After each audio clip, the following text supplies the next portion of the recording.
Carolina Behavioral Health Alliance and Mood Treatment Center welcome you to the first in a series of 14 webinars being offered free to you and our entire community. The series addresses challenges and stressors COVID-19 has brought to every one of us. Each webinar will have a live Q&A time. Questions can be submitted through the webinar registration page at any time before or during the presentation. The moderator will provide your questions to our speaker at the appropriate time towards the end of the webinar.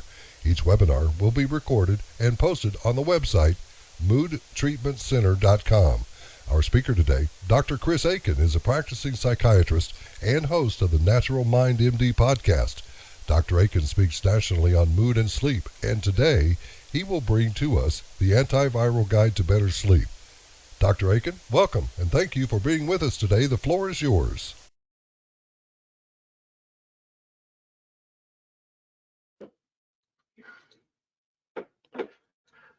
Hello, and welcome to the Antiviral Guide to Sleep.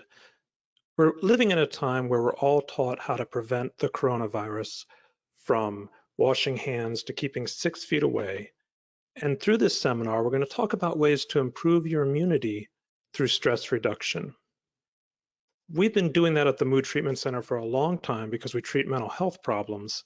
But what fascinates me at this time is how these simple things affect immunity, the very thing that fights off viruses. And among them, sleep is certainly the most important.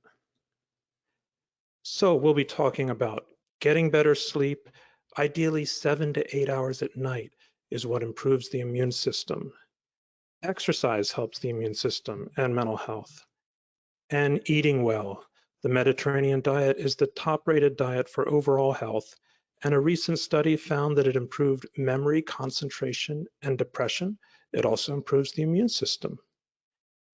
And we'll be talking about various stress reduction strategies that are specific to what we're all going through in this time of quarantine and viral fears. So, sleep deprivation weakens the immune system. This is something we've known for many years, from animal studies to human studies.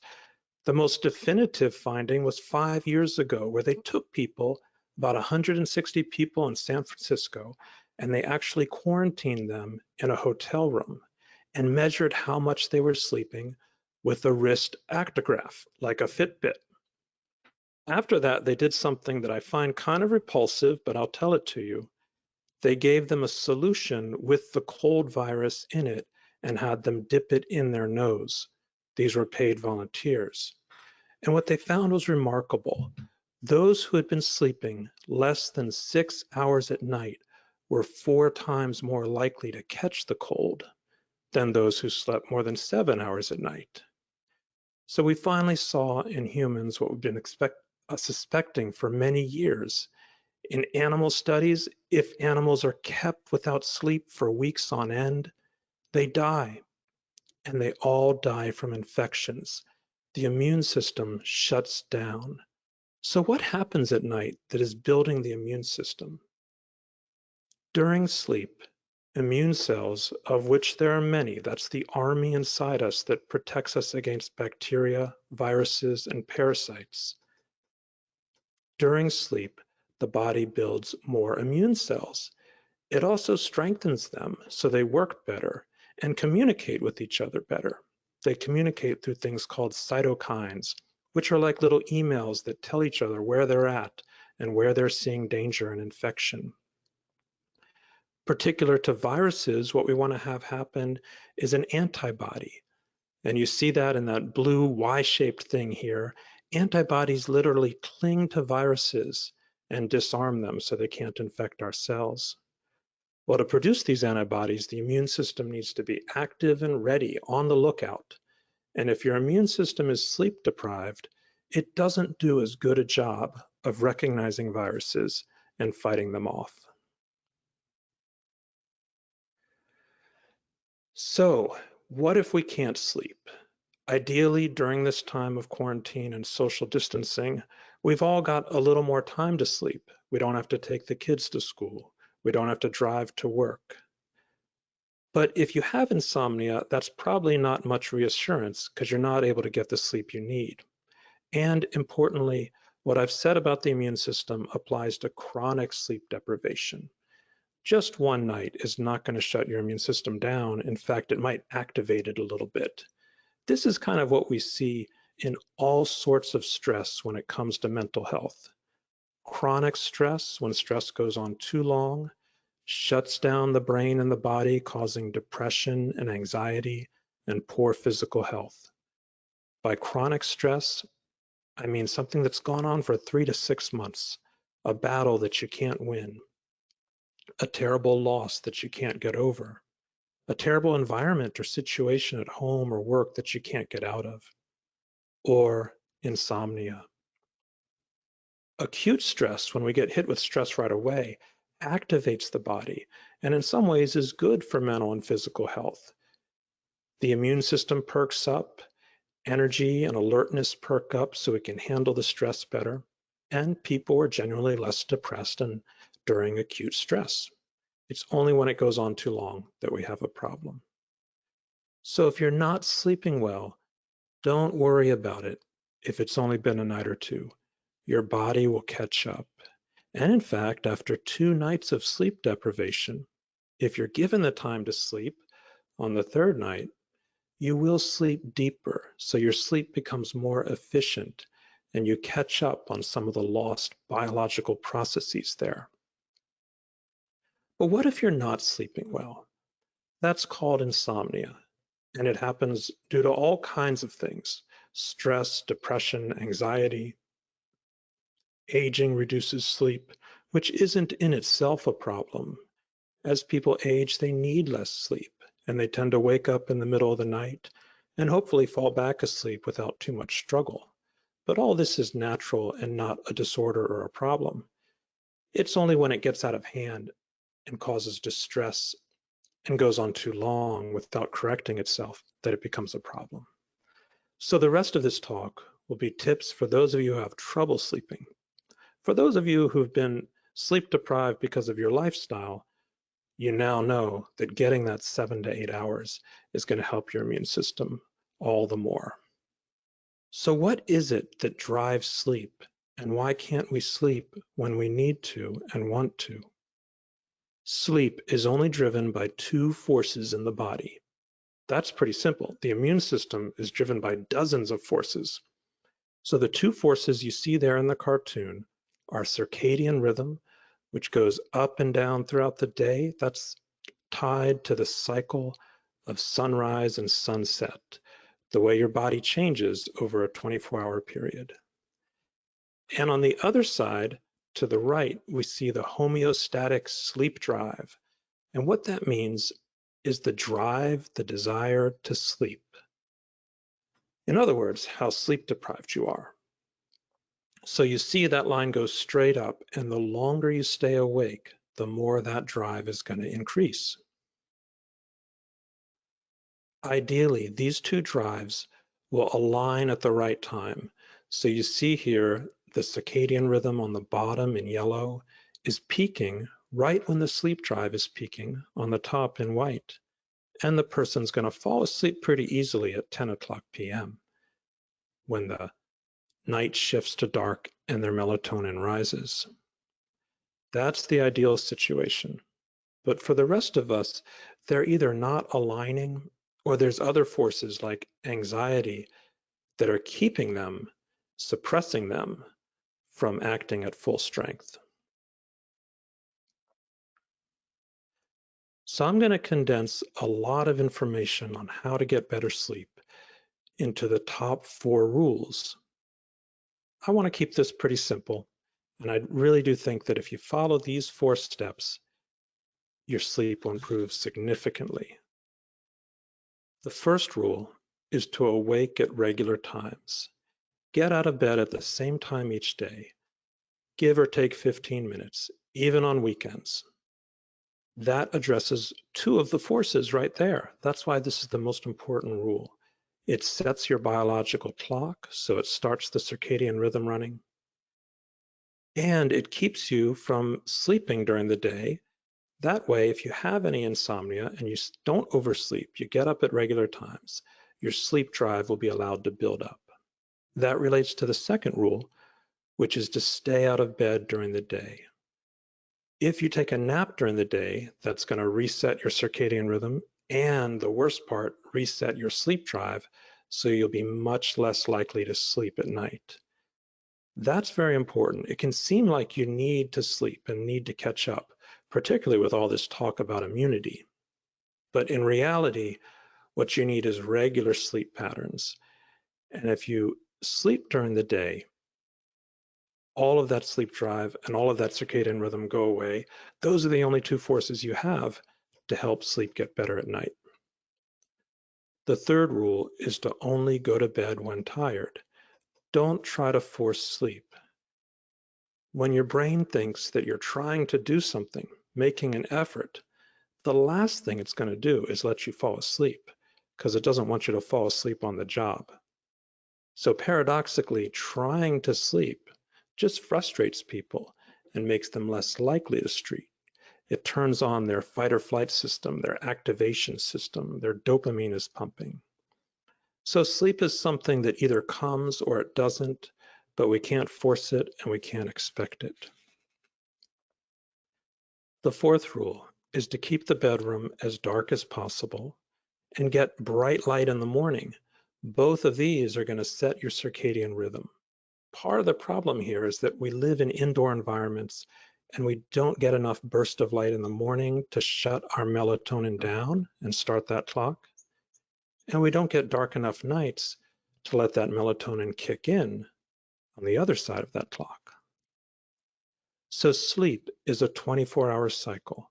All day long, your body is building up sleep drive and running that circadian rhythm. The hardest part to intervene is where most people with insomnia try to intervene, is at night when they try to fall asleep. It's a lot easier and a lot more productive to intervene in the morning. You can force yourself awake. But how do you do that when you're sleep deprived and tired and can't get out of bed? Many people, including myself, have what's called sleep inertia, which is that we wake up often in a groggy state that doesn't get better for quite a while. For some, it lasts up to 4 hours, like our brain doesn't fully wake up. And I'm going to talk about how to improve your morning and improve your energy in the morning. So that's going to help you stay out of bed and follow this routine. Let me check first on some of our questions. We will get to all of those questions as we go. So, awaking at regular times. And by time, I mean the time that you get out of bed and stand up. When you stand up, your entire body has to change because it has to keep your blood flow pumping. Otherwise, all the blood sinks down in your legs and you'd faint. That's called orthostatic hypotension. So when you stand up, your fight or flight system, your norepinephrine starts pumping to keep you from fainting. And that activates your energy and activates the alarm clock inside your body that gets your circadian rhythm running. So when I say get up and out of bed at the same time each day, I know that can be hard to measure because you wake up, you lay in bed, you hit the snooze, you move around. It's when you first stand up. That's when you want to start the time you got out of bed. The next step is to quickly move into routines that get your energy pumping. The best one is to walk outdoors for about 5 minutes, just move around. It doesn't have to be very long. 5 minutes is enough to change your biology. And that overhead sunlight will shut down your melatonin, so your clock will work even better and your melatonin will be more likely to come on that evening. Pleasurable melodic music. This study just came out last month, and I find it remarkable that some time ago, we chose to wake up to the most obnoxious sound in the world, that Who wants to start the day with that going on in their head? So in Australia last month, they found that if people woke up to pleasurable melodic music, music that they liked and had a kind of catchy melody, that they had much better energy and concentration throughout the day. The researchers recommended 2 specific songs. They were Good Vibrations by the Beach Boys and Close to Me by The Cure. If you know those in your head, they're very catchy melodies. They get you a little bit pumping, but they're hopefully not too annoying. So you could use that as an alarm. A cold shower or cold water on the face. Those of you who know extreme athletes may already know people who are doing these cold showers in the morning, and they swear by them. Well, I looked into the research, and indeed they do work. They change your biology in ways that increase wakefulness, get your norepinephrine pumping, and you will be much more awake after a cold shower. But it is painful, so I don't recommend that for everyone. Just splashing cold water on your face may be enough to do the job. The last energizing thing is just to do things, the things you enjoy, the things you want to do more of, those page turners, where the more you do them, the more you want to do them. For many people, we're doing those at night and we're up all night long doing addictive things like looking at internet pages, social media, video games. We want to do those things in the morning. Although it's best to be moving around and standing up, anything you do that makes you more passionate about getting through the day is going to help there. At the bottom, I've listed some breakfast ideas that tend to increase energy. A remarkable study came out last month showing that there's no such thing as a sugar rush, that in thousands of people where they've tested sugar versus a placebo, which is a fake kind of sugar, people did not have better energy or better concentration. In fact, their concentration was worse and their thinking more sluggish 30, 60 minutes after sugar. So if we're eating a lot of sugar or fatty things in the morning, that's just going to drag us down, even though it tastes good at first. I've listed some things, whole grains, proteins, that get you more energized a half an hour after you eat them. And we're going to talk more about that when we talk about brain food in an upcoming webinar. Another idea to get your energy pumping is a dawn simulator. I've got one turning on right here. The Philips wake up lamp. And it sits beside my bed and creates a virtual sunrise in the morning. Your brain was not designed to wake up to sound. Think about how your ancestors woke up. It was to a sunrise that cued them in. And what happens when you wake up to a gradual increase of sunrise is that your brain will gradually shift from deep sleep to full awakening, much like a good pilot that gradually lands from the air all the way down to the landing pads. You want your pilot to do that gradually, otherwise it's rather jolting and we all get hurt. That's what it's like for many of us when we wake up, because 90% of the time, an alarm clock will jolt you out of deep sleep. You will be in deep sleep in the morning and suddenly pulled out of it, and you'll feel, who did this to me? With the gradual awakening from a dawn simulator, you are more likely to wake up thinking, here I am, I'm ready to go. In research, the dawn simulators have treated depression in 5 studies. They've improved wakefulness and concentration. That thing called sleep inertia, where you're groggy in the morning, they've cut that in half. So instead of lasting an hour, it lasts a half an hour. And they've helped with sleep by setting the sleep cycle through that morning intervention. I've listed 2 products there. One is the Philips Wake Up, which comes in many different models. The more expensive one simply lets you control it through your iPhone. They're all going to work about the same. The nice thing about the Philips Wake Up is that it has its own built-in LED bulb that gives a fuller spectrum, a bit more like the sun than your ordinary lights would do. And that bulb's going to last forever. Below that is a much cheaper version, the Lighten Up, which is available through this website. This engineer, his wife was having problems with sleep, and he developed a product to help her and started selling it. It's very simple and easy to use. When you plug it in at say 8 in the morning, and it will remember that every 24 hours is 8 in the morning and that that's when you want to wake up. So it requires almost no programming. The downside is you have to plug it into an existing lamp, which means you need a dimmable bulb and hopefully a bright one to wake you up. My Dawn simulator is starting to make that bird chirping noise that it does in the morning. And for some of you, nature sounds like birds will help your brain wake up more than music. Everyone is different. Some people prefer aromatherapy. Scents like citrus and mint help with wakefulness. Someone said they're not able to see the lists, and what's that? They are working. Okay. Specific foods that I've listed. Okay, so some people can see the list and some people can't. That's a very good point. For specific foods that improve energy, well, when this sugar study came out, I wrote to the doctor who did it and asked him what he would recommend to improve energy, since sugar is not going to do it. And what he said was whole grains, proteins, healthy fats, that's like unsweetened Greek yogurt, avocado, olive oil. These are healthy fats. Nuts have healthy fat in them. And protein. So nuts are a perfect thing. They've got protein and the healthy fat.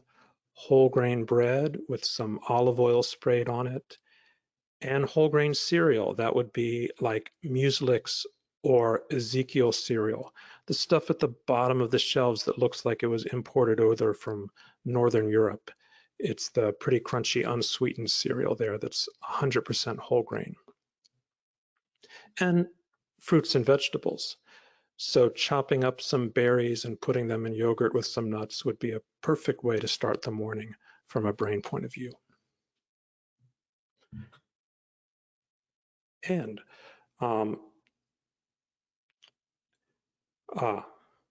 we are going to email the slides to everyone. And while you're watching this, if you're on your phone, you can swipe left and right to switch from my face to the slides. Okay. Another question. Tips for people who fall asleep but wake up a lot during the night. That tends to happen more with age. In fact, younger people in their 20s wake up as well. They just don't remember it. So as we get older, mostly this is beyond age 40 or 50, that space where we wake up tends to widen. And I will get to some specific tips I'll highlight for that. And could manufacturer changes in Ambien alter its effectiveness? Generally not. The medications have to be within 5% more or less the same level in the blood. So we don't think that changes in manufacture are going to alter its effectiveness. Although I will say that when it comes to medications that are controlled release or extended release, and Ambien does have one of those are much more complicated. And there we're talking not just about the medicine, but about the entire release mechanism, like the spring that lets it out slowly.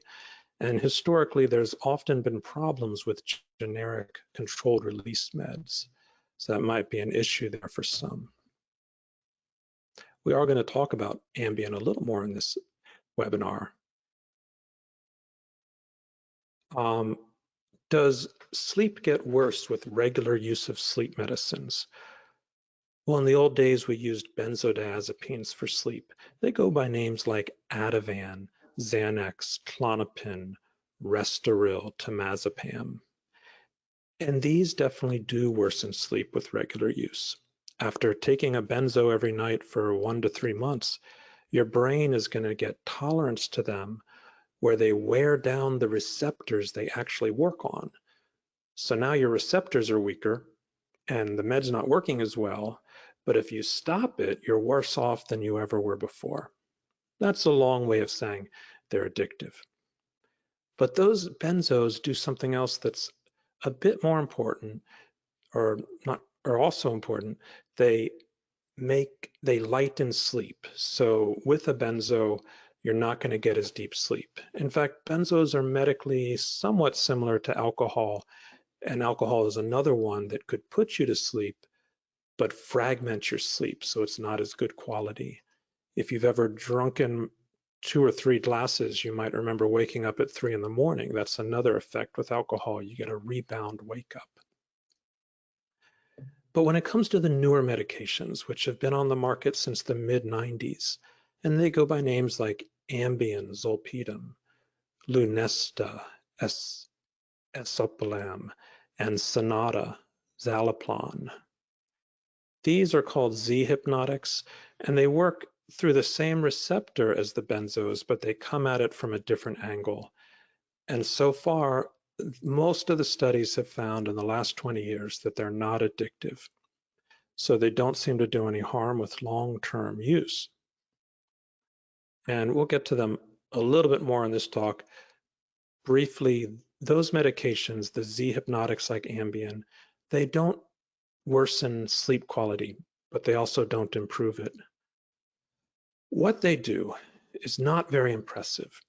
On average, they help you fall asleep 20 minutes faster than a sugar pill, which isn't so bad because a sugar pill helps people fall asleep 20 minutes faster already. So what I'm really saying is they help you fall asleep 40 minutes faster, but that's not much better than a sugar pill. So outside of that, they do nothing to improve sleep quality, and they don't improve the reasons we sleep. Why do we sleep? We sleep to consolidate memory, improve our metabolic health, that helps like prevent diabetes and weight gain, and improve our immune system. Those are the big 3 reasons to sleep. Memory, so you're thinking better the next day and remembering what you need to. Immune function, and metabolism, weight gain, and diabetes.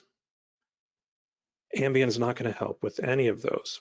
So it's really more of a comfort measure. In other words, it's not improving your medical health, but it's not worsening it to use Ambien. And you can certainly do all the strategies here with Ambien. It's a lot safer than alcohol.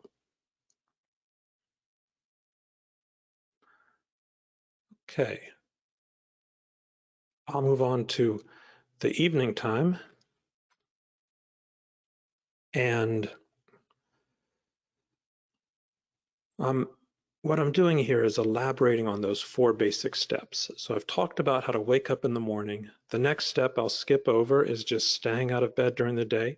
Hopefully you'll be as active as you can during the day.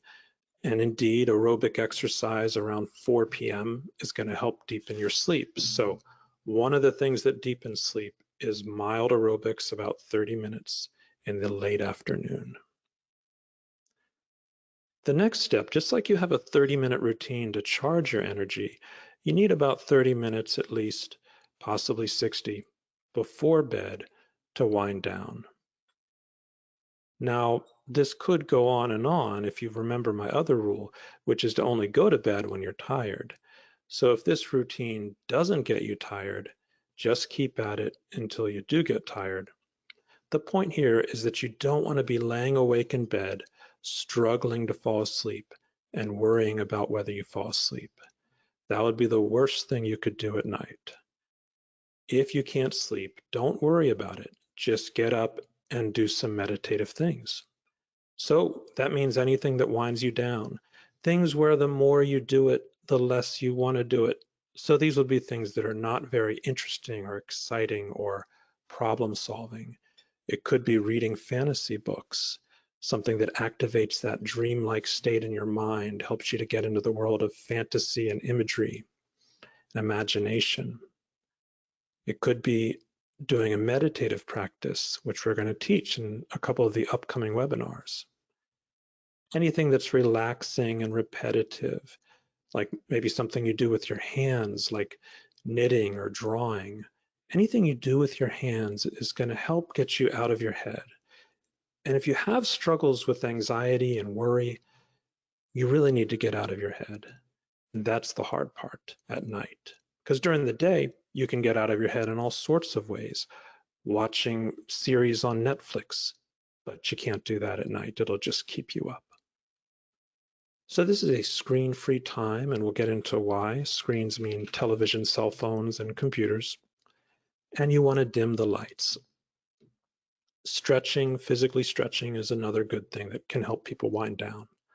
Another you may have heard about is a warm or hot bath. But this one actually has to be done about 2 hours before bed. And there's an interesting reason why. I talked about circadian rhythms, and of course, light in the morning and darkness at night helps to set the biological clock. But so does change in temperature. Your ancestors, as they went to sleep, the temperature outside would drop, and that would cue their bodies to fall asleep. They would sleep in the cold. Also at night, the only light they had was yellow starlight and yellow firelight, maybe yellow candles. The whole idea of these bright whitish bluish lights is completely new. So we want to live more like they were doing and go from a hot environment to a cold environment. And that's going to trigger sleep. Part of the problem we have is that we keep our HVACs on the same temperature all day long, so our bodies literally aren't getting that kind of exercise. And just as we know it's not a good idea to sit on the sofa all day doing nothing, I think we all know that, it's not as well known that it's not a good idea to be at the same temperature all day. I recently watched a program on anti-aging, and the doctor concluded that one of the top 3 things to prevent aging is to get your body real hot and get it real cold. So fluctuations in temperature. This is something we've got to think about when we watch our kids go out to play in the cold and insist that they get a jacket on. Maybe exercising their own thermoregulation is good for them. So what we're doing here is taking a warm bath 2 hours before bed. That heats the body up. You could also do this with a heating pad. And then getting out into a colder room. So you're accentuating the change from hot to cold. And that changes neurohormones. That's the hormones that circulate between the brain and the body in ways that deepen sleep. So this warm bath idea in the cold room is going to be one of the top ways to deepen your sleep. Don't be in the bath for more than 20 minutes because you could get a skin infection from sitting there too long. Don't do this if you have skin problems or blood pressure or heart problems, because when you get out of bed, when you get out of the bath, your blood pressure can drop from being in that heat for so long. So you want to do that carefully and rise slowly or have someone there to help you. But this technique has been used by sleep clinics since the early 1990s with good effect. And we also find lately in mood clinics that it helps mood and depression. The last idea there is to sleep in a colder room, by which sleep doctors actually recommend, I had to read this many times because it's hard to believe, 60 to 65 degrees. So a pretty cold room, but within that you can bundle up because the act of trying to heat your body is what's going to help you fall asleep and stay asleep.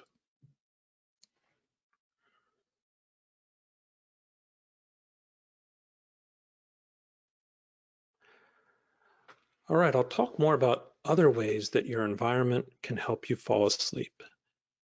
And the ones I'll go over are music, so sound, scent, like aromatherapy.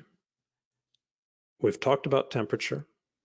And finally, lights. Lights are probably the most important.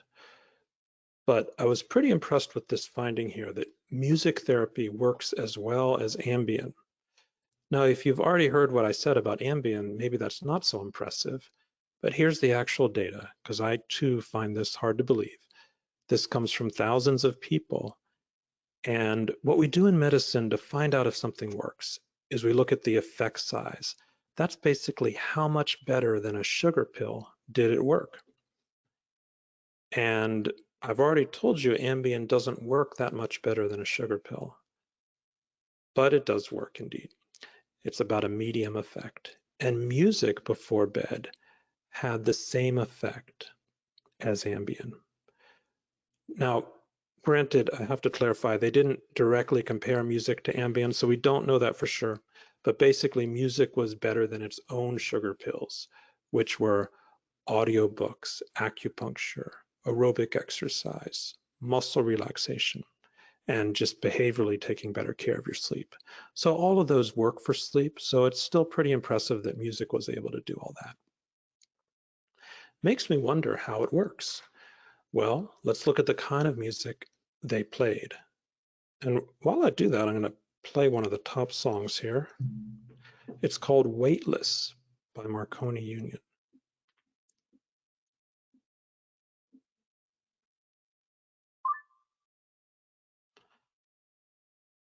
There it goes.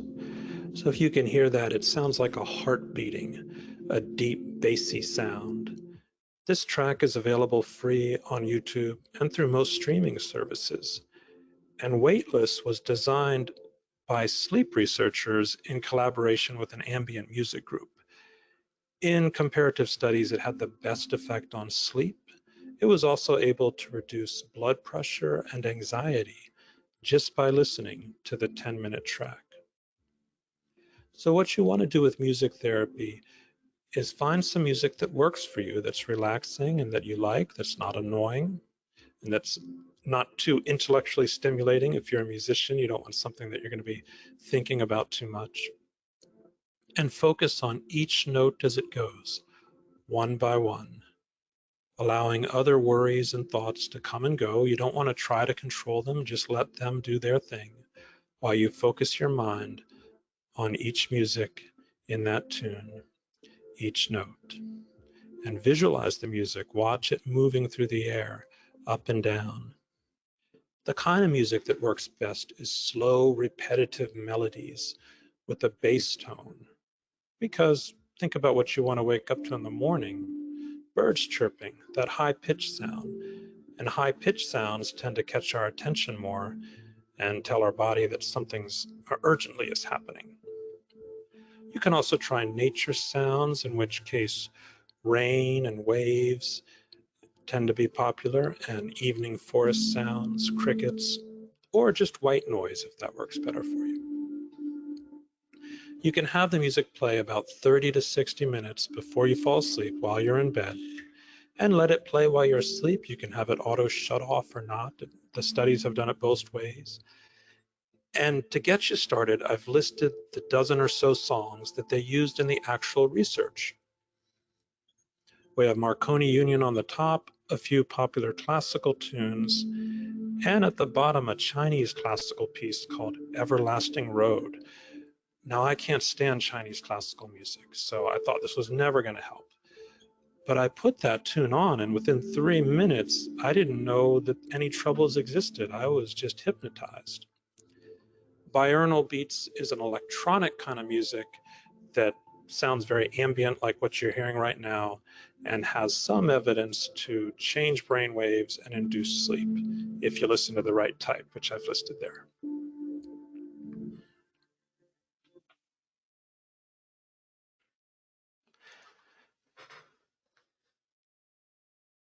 Now, I'll shift into aromatherapy. The best scent to help people fall asleep is lavender. And this is not just an old wives' tale. Lavender does have research to help various people sleep. Older folks, people with cancer, people with insomnia and depression. But this is very personal, just like with music. And if you don't like the smell of lavender, it's not going to help. Other scents that can help sleep are rosemary, and for some, citrusy orange scents. Now, the most important part. This is something where if you're interested in using sleep medicines to help sleep, this is where I'd start, because it has the most direct medication-like effect on the brain, is changing the light. Now, everything I've talked about today does affect the brain and affects biology in positive ways, but this one might have the biggest effect. Evening light is such a problem that the American Medical Association has put out position statements against it, that we need to cut back on it, like cigarettes, in other words. And the reason you see there is because it increases the risk of obesity and diabetes. some cancers, heart disease, stomach ulcers, depression. In one study last year, people who had just a nightlight on in their bedroom, not much at all, had double the risk of depression 2 years later, because that nightlight is changing brain chemistry in small ways, night after night. When animals sleep in a lighted environment, they don't learn as well. The mouse can't go through the maze as well the next day. And when they look at their brains, they see that the brains have shrunk back. The dendrites, which help make brain connections so we can process and think and store memories, have all shrunk back just from having a little bit of light on at night. And if you're thinking about what a full moon does, yes, I guess we've known this for years, because the only time our species was exposed to blue light at night was through a full moon, before all of these electric lights came in. And indeed, the word lunatic comes from lunar, which means moon. They have shown that emergency room visits for various psychiatric and stress problems do perk up during the full moon. Even during these days when we have so many lights on, it's remarkable that that extra little moonlight does so much. But like I said, even a nightlight does something to the brain, so it doesn't take very much. Now I know we all sleep with our eyes closed, but the eyes are translucent, so light gets in there, otherwise we wouldn't wake up. Here's a slide that came out last year looking at how light raises obesity. This was done in 44,000 women, around mostly in their 50s. And you see at the bottom, the ones with no light, pitch blackness, were not gaining much weight. And as you move up the spectrum, the weight gain just increases from a nightlight to light coming in through the hallway. And the worst case was a full light on or a TV on in the bedroom while they slept, was leading to more than double the weight gain than just having darkness. And that's just one study, but we've seen that in animal studies and lots of other studies with people. Sorry, we'll go the right direction here. So this one actually has a simple solution, which is blue light blocking glasses.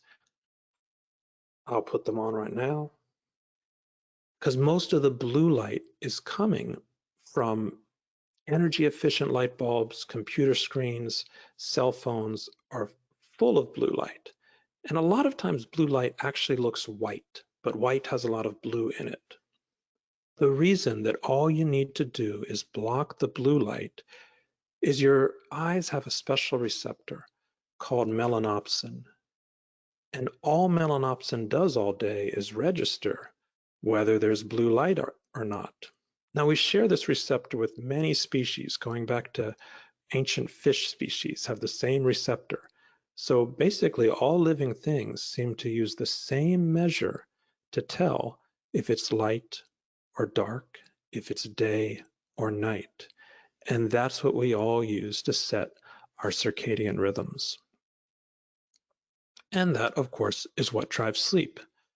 So the bottom line is that if you block blue light completely, your brain will think it's in a pitch dark room. That's why I don't recommend wearing these in the day, because it's not good to spend your days in a pitch dark room. And I actually have to tell patients that, because as I'm feeling right now, when you put them on, you tend to feel less anxious, which makes sense. Basically, the world looks pretty bright now. I can see everything crystal clear, but it's kind of mellow. And what mellows me out is going to the mountains, maybe in a log cabin home with a fireside pit on the side, candlelight, starlight, yellow light. Yellow light is what mellows me out and many other people as well. So I have to remember not to wear these during the day because they're going to flip my circadian rhythm. When do you put them on? You want to put them on about an hour or two before bed. That'll cause your melatonin to rise, as well as all the other sleep chemicals in your system and all the other changes your brain needs to make happen. And your sleep will kick in more naturally. Now, importantly, These glasses are not going to make you tired. That rarely happens, and don't expect them to. What they do is they set your biological clock, which helps you sleep more in rhythm. So if you're a really bad night owl like I am, you'll be less of a night owl if you wear them. But remember, that's all they're doing is setting your biological clock. They're not doing anything with your sleep drive, which is the thing that makes you tired. In research, if people wear these an hour or two before bed and sleep in a dark room, they have much better concentration and stress management and energy the next day, because these glasses deepen sleep quality. They're one of the top ways to deepen the quality of your sleep, which makes sense. If you spend your day at high drive with blue lights, doing lots of stuff, and then expect to suddenly shift down into sleep, like an unskilled pilot who's shaking up the passengers, you're not going to go into a very good sleep there. Just like a pilot who tries to fly like that is not going to do a very good flight. Instead, you want that buffer to move into sleep, and the glasses provide you that. With these, you can have your cake and eat it too, which is something I never get to tell patients in this world. Because when you wear these, any of the light from computer screens, Netflix, cell phones, social media is not going to affect your brain. Now, you don't sleep in these glasses. I suppose you could, but it's not that comfortable. You want to sleep in a pitch dark room. So the bottom line is throughout the night, from 2 hours before bed and all while you're asleep, you want to either have the glasses on or be in a pitch dark room. And that answers one of the questions about waking up in the middle of the night. If you do, allow yourself to fall back asleep in the pitch dark. Maybe turn that music back on. But if you can't fall asleep, just get back up, put the glasses on, and do some of those mellow things in your evening routine. I've listed there some of the products, and they do need to be 100% blockage. Remember about that night light, it's just not good enough. Fortunately, there's another issue with blue light. For people who work in factories with lasers, blue light in the lasers can damage the eyes. So imagine that you're in a very exacting factory and there's lasers shooting all around. You're going to want some blue light filtering glasses too. So they make these for factory workers. And in that kind of environment, they have to make them really cheap and disposable. So you can get started on one of these for under $10 with the UVEX models that are made for factory workers, and know that you're getting one of the best models out there because they have to be safe. They have to be 100% blockage for that kind of a job. Consumer Reports rated those top. The other one that's top rated and that was used in a lot of the sleep research is from lowbluelights.com. Theirs cost around $50 up to $80, and they're much more comfortable. So the factory glasses are not going to be very comfortable, though I like them. I still wear the factory ones most of the time. I would start with those, and then if you find them helpful, move on to the fancier ones if you need comfort. All right, this is a graph just to show you what I meant by a medicine effect. You see there something is rising, and that's melatonin, rising between 9 and 10 p.m. all the way up to 11 and midnight. And the melatonin is rising the same amount, whether they're in a pitch dark room or have the glasses on. Now, a question comes up, can you just take melatonin? Well, you can, but melatonin is even weaker than Ambien. On average, it only adds about 10 minutes to total sleep time. So melatonin is fairly harmless, but not very powerful. Because this isn't really about raising your melatonin. I know I showed you that in the graph, but it's really about cueing your brain to do all the things it needs to do before sleep, which is pump out melatonin, but many other chemical changes as well. Melatonin is just one of them. And finally, some ways to get your bedroom pitch dark. There's blackout curtains, putting little black electrical tape over any LED lights, sleeping in the basement if the windows can't be blacked out. And if you like to have light on, just like with the glasses, you can actually get bulbs and night lights like this orange one here that's amber that have zero blue light in them. Some examples here from Amazon or from lowbluelights.com has lots of products. And if you do use an app, you may have already learned that you can reduce the blue light in that cell phone or iPad through the settings like Apple's night shift mode. And you want to set those settings to come on around 7 p.m. and go to extreme blue reduction as you can. But even that is not going to cut out much of the blue light that we're really facing in our evening, because it doesn't cut it all the way in the phone, and it doesn't do anything for the energy efficient bulbs we're using that are fluxed with blue light. Now, what if all this doesn't work?